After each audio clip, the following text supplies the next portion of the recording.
Hello and welcome guys, आप सबका स्वागत है हमारे यूट्यूब चैनल में, भोजपुरी एक्स यूट्यूब चैनल में। अगर आप इस चैनल को सब्सक्राइब नहीं किए हैं तो प्लीज़ सब्सक्राइब कर ले ताकि भोजपुरी से रिलेटेड न्यूज़ सबसे पहले आता है हमारे चैनल पे। चलिए बात करते हैं जो खेसारी लाल का जो पोस्टर है पातर तिरियवा, इसके सॉन्ग के बारे में पूरा डिटेल जानते हैं। इसको कौन लिखा है, इसमें म्यूजिक इनका होगा, इसमें कौन एक्ट्रेस काम किए। चलिए पूरा वीडियो को वॉच कीजिए। चलिए बात करते हैं इसको राइटर का बारे में। राइटर है टुनटुन लाल यादव और इसको म्यूजिक से सजाए हैं आर्या शर्मा और इसको गाए हैं खेसारी लाल यादव और शिल्पी राज। ये सॉन्ग काफ़ी बवाल होने वाला है, पोस्टर में भी लग रहा है। इसमें काम किए जो एक्ट्रेस उसका नाम है सपना चौहान, काफ़ी हॉट एक्ट्रेस है। इनका भी सॉन्ग जितना भी सॉन्ग आता है खेसारी लाल के साथ सब सुपर डुपर हिट है, ये भी सुपर डुपर हिट होगा। यह सॉन्ग आने वाला है बहुत जल्द, डेट मालूम।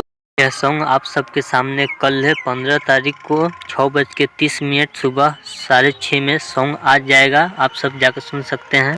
स्मृति म्यूजिक वर्ल्ड पर यह सॉन्ग 6:30 में कल है 15 अप्रैल को आ जाएगा, वहाँ सब जाकर सुन सकते हैं। अगर आपको यह वीडियो अच्छा लगा तो जरूर सब्सक्राइब कर लें ताकि ऐसे ही भोजपुरी से रिलेटेड न्यूज़ सबसे पहले पाने के लिए मिलते हैं एक और न्यू वीडियो में। तो तक ओके बाय।